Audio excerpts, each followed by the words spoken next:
Hello అందరికీ. మీకో చిన్న కథ చెప్తాను. జాగ్రత్తగా వినండి.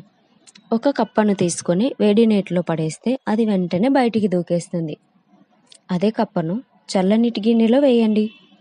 అది అక్కడే ఉంటుంది. ఇప్పుడు మెల్లగా నీటిని వేడి చేయండి. కప్ప సహజ గుణం ఏంటి అంటే వేడి పెరిగే కొద్దీ దానంతట అదే తన శరీరాన్ని ఆ వేడికి అడ్జస్ట్ చేసుకోగలదు. కానీ ఒకసారి నీరు మరగడం మొదలైతే కప్ప అందులో ఉండలేదు. బయటికి దూకేయాలని చూస్తుంది. కానీ అప్పుడు అది దూకలేదు. ఎందుకంటే నీటి వేడికి అప్పటిదాకా అడ్జస్ట్ అవ్వడంతో తన శక్తి అంతా కోల్పోతుంది. ఇక బయటికి దూకే శక్తి లేక అందులోనే ఉండిపోయి చివరికి మరణిస్తుంది. ఇది కేవలం కథ కాదు, ఇందులో చాలా మంచి నీతి ఉంది. ఇప్పుడు ఒకటి ఆలోచించండి, కప్ప ఎలా చనిపోయింది? చాలామంది వేడి నీటి వల్ల అనుకుంటారు, కానీ నిజానికి వేడి నీటి వల్ల కప్ప చనిపోలేదు.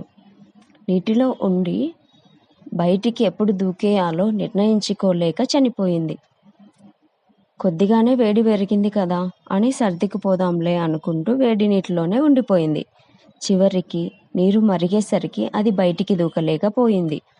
అదే మన జీవితంలో కూడా సేమ్ అలానే ఉంటుంది. మనం కూడా జీవితంలో అడ్జస్ట్ అవ్వాలి. కానీ అడ్జస్ట్ అవుతూనే ఉండి జీవితంలో పైకి ఎదగకుండా అక్కడే ఉండిపోవద్దు.